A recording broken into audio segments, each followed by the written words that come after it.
బాబు ఏ క్షణమైనా అరెస్ట్ అవుతాడా?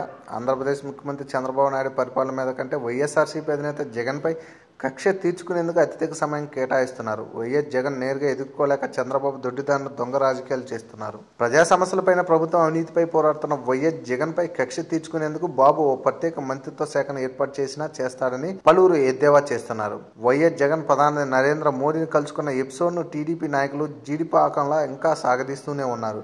టీడీపీ నాయకుల అభిప్రాయం ప్రకారం జగన్కి ఎలాంటి హక్కులు లేవు, ఉండకూడదు కూడా. ఆయన ప్రధాని కలవడం తప్పు, అపాయింట్మెంట్ ఇచ్చి ప్రధాని వినతి పత్రాలు స్వీకరించడం తప్పు అన్నారు. అంటే ఇక్కడ వైఎస్ జగన్తో పాటు ప్రధాని నరేంద్ర మోడీ కూడా తప్పు చేశారంట. ఇది టీడీపీ నాయకులు చేస్తున్న ప్రచారం. వైఎస్ జగన్పై కేసులకు సంబంధించి ఆరోపణలు మాత్రమే వీటిపై విచారణ జరుగుతుంది. ప్రస్తుతం బెయిల్పై ఉన్నారు అంతే, కానీ దోషి మాత్రం కాదు. జగన్ తప్పు చేశారని ఏ న్యాయస్థానం నిర్ధారించలేదు. ఆయన ఈ మధ్య బెయిల్ నిబంధనలు అతిక్రమించారని, కాబట్టి బెయిల్ రద్దు చేయాలని దర్యాప్తు సంస్థ దాఖలు చేసిన పిటిషన్ను సిబిఐ న్యాయస్థానం కొట్టేసింది. టీడీపీ నాయకులకు ఈ సంగతి తెలియదా? మాట్లాడితే జగన్పై కేసులు ఉన్నాయంటూ ఇంత ఎత్తున ఎగిరిపెడితే టీడీపీ నాయకులు తమ అధినేత చంద్రబాబుపై కేసులున్నాయన్న విషయం గుర్తులేదా? బాబు 18 కేసుల్లో స్టే తెచ్చుకున్నారు. ఆ విషయం అలా ఉంచితే తెలుగు రాష్ట్రాలు సంచలనం సృష్టించిన ఓటుకు కోట్ల కేసులో చంద్రబాబు నిందితుడే కదా. ఈ కేసు తర్వాత చంద్రబాబు ప్రధాని ఎన్నిసార్లు కలుసుకున్నారో టీడీపీ నాయకులకు తెలియదేం కాదు. ప్రధాని జగన్ కలుసుకోవడం తప్పైతే చంద్రబాబు కలుసుకోవడం తప్పు అన్నారా? ఎందుకంటే ముఖ్యమంత్రి ఓటుకు కోట్ల కేసు సాక్ష్యాధారాలతో సహా రెడ్ హ్యాండెడ్ గా దొరికిపోయి కూడా పదవిలో కొనసాగుతున్నారు కాబట్టి. చంద్రబాబు ప్రభుత్వంలోనే ఎంతో మంది నేరగాళ్లు ఉన్నారు. వీరిలో హత్యా నిరూపణలు ఉన్నవారు, కిడ్నాపర్లు, ఆర్థిక నేరస్తులు ఉన్నారు. మరి అలాంటి వాళ్ళని పెట్టుకుని పరిపాలన సాగిస్తున్న చంద్రబాబుని ఏమనాలి? ఇంకా టీడీపీ అనుకూల పత్రిక అమ్మ జగన అంటూ ఓ కథనం ప్రచురించింది.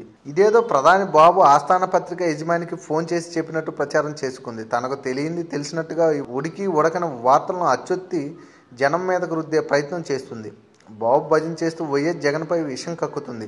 అభూత కల్పంతో అసత్య కథనాలు రాసి పత్రికా విలువను దిగజారుస్తుంది. బాబు తానా అంటే తందానా అంటూ కంపరం పుట్టించే విధంగా అబద్ధపు కథనాలతో పేజీలు నింపేసే ప్రజలపై విసిరి పారేస్తుంది. ఓటుకు నోటు కేసు ఇంతలా జాప్యం జరగకుండా నత్తనడక నడుస్తుందంటే చంద్రబాబు ఢిల్లీలో చేసిన లాబియింగ్. కేసీఆర్తో అనవసరంగా పెట్టుకోకుండా ఉండటమే కారణం కాదా?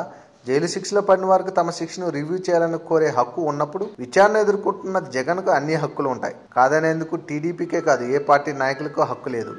ఏ పార్టీ నాయకులైనా సరే రాజకీయాలు హుందాగా ఉండాలి కానీ దిగజారి వ్యవహరించకూడదు. చేతిలో పత్రిక ఉంది కదా, కాపాడేందుకు అధికారం ఉంది కదా అని ఇష్టం వచ్చినట్టు పేరితే మూల్యం చెల్లించుకోక తప్పదు. ఇప్పటికే ఆ పత్రిక పక్క రాష్ట్రం తెలంగాణలో మూతబడి అపఖ్యాతిని మూట కట్టుకుంది. అయినా కూడా ప్రవర్తనలో మార్పు రాలేదు. ఏపీలోనూ లేనిది ఉన్నట్టు రాస్తూ బాబు ఆస్థాన పత్రిక పేరు గడించింది. వైఎస్ జగన్ ప్రధానికి రాసిన లేఖలో ఉన్నది 6 పేజీలు అయితే 7 పేజీల లేఖ అంటే ఇష్టారాజ్యంగా రాసేసుకున్నారు. అలా రాసినప్పుడు ఆ పత్రిక ఎంత అబద్ధాల పుట్టనో తెలిసిపోతుంది. పైగా జగన్ ప్రధానికి రాసిన లేఖను మీడియా ద్వారా ప్రజలందరికీ తెలిసేలా బహిరంగంగా పరిచాడు. ఇందులో ఆయన దాచడానికి ఏముంది? తానేదో బ్రహ్మరహస్యాన్ని కనుగొన్నట్టు బాబు భజన మీడియా కలరింగ్ ఇచ్చుకోవడం తప్ప. ఇదంతా చూస్తుంటే టీడీపీ వాళ్ళను సంతృప్తి పరచడం కోసం రాసినట్టుగా ఉంది. జగన్ ప్రధాని కలిసి వచ్చిన తర్వాత బాబు జైలుకి వెళ్తాడని టీడీపీ కేడర్ భయపడుతుంది. ఈ నేపథ్యంలో మామూలుగా కేడర్లో ఉత్తేజం నింపేందుకు వైఎస్ జగన్ మీద బురద జల్లుతున్నారు. ఆ ఎల్లో మీడియాకి కానీ టీడీపీకి కానీ ఇవేమి కొత్త కాదు. టీడీపీ నాయకులకు ఇలాంటి వార్తలు చదవడం వింత కాదు. అయితే తేలాల్సింది నిజాలు మాత్రమే. అబద్ధాలకేముంది? లక్ష్య ప్రచారం చేసుకోవచ్చు. నిజం అన్నది ఒక్కటే ఉంటున్నది మాత్రం నిజం. For more videos, please subscribe our channel.